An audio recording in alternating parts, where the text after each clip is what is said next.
Hi, I'm Nick. And I'm Sarah. We're Nestrs. And we're hosts in Columbus, Ohio. Since 2012, we've been building, renovating, designing, redesigning, organizing, investing, and developing our way to a sustainable Airbnb business.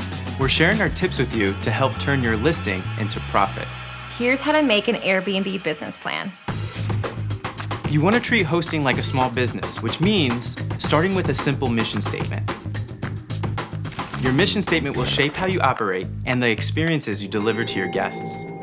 For us, we want to transform spaces that transform lives. Anything you can do to elevate your listing or make it unique is a chance to charge more in your market.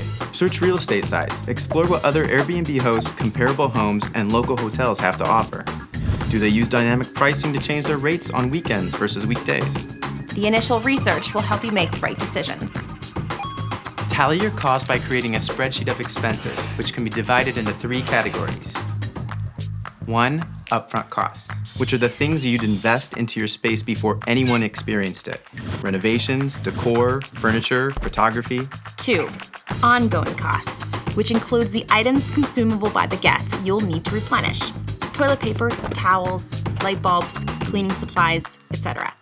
3, management and maintenance costs.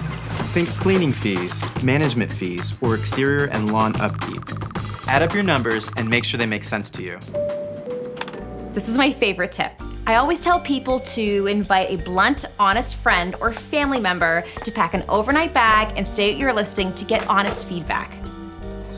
You're so close to your space day in and day out, you don't want a paying guest to tell you about the thing you're missing or the quirk that you don't think about.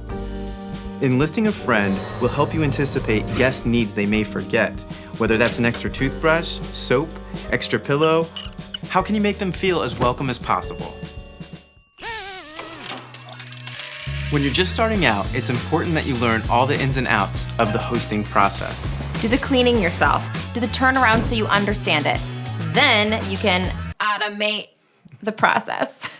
For example, there are apps that allow you to create event triggers. When you get an Airbnb booking confirmation email, it'll trigger a calendar event to whoever is cleaning your place.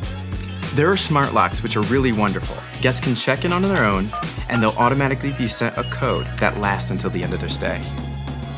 We hope these tips help you and your Airbnb business flourish. If you need more advice, you can always find us. I'm Nick. I'm Sarah, and we're hosts in Columbus, Ohio. Happy nesting.